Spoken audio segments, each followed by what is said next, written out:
Okay, so here's a little thing about imposter syndrome, right?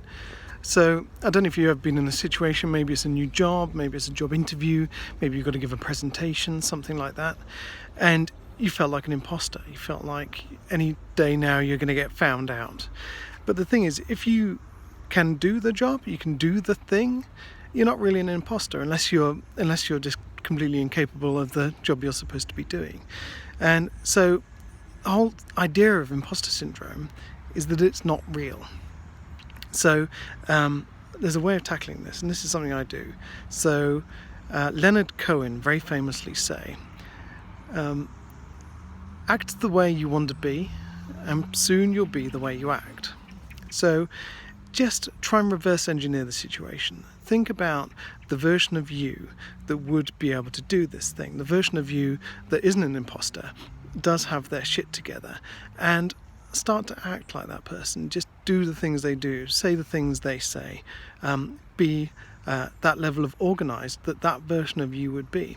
So I have this alter ego, I call him Confident Chris, and this person, Confident Chris, is the kind of version of me who's got it all sussed. He's not worried about imposter syndrome, he doesn't have anxiety, he hasn't got time for any of that shit because he's too busy being together and having his act together.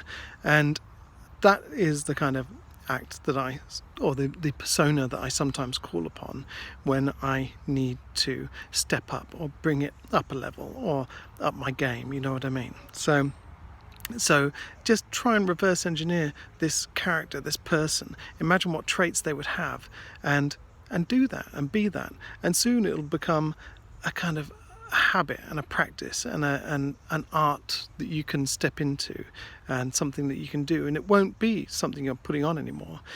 It'll be the real deal because you'll have found the confidence to do those things. And this whole idea of reverse engineering a better you, how far can you take that? Can you reverse engineer a better life?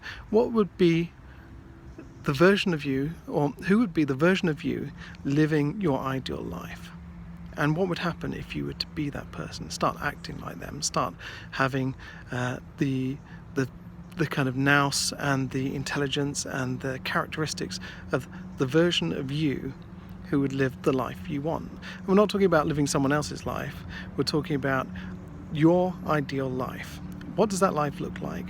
What do you look like in that life? And how do you behave in that? And how can you then take the steps to be that person? And will being that person bring that life to you? Well, that's a thought for today, isn't it? So a little thing about imposter syndrome. All a bit hurried, but hey, it's Wednesday. Have a nice evening. Cheers. Bye.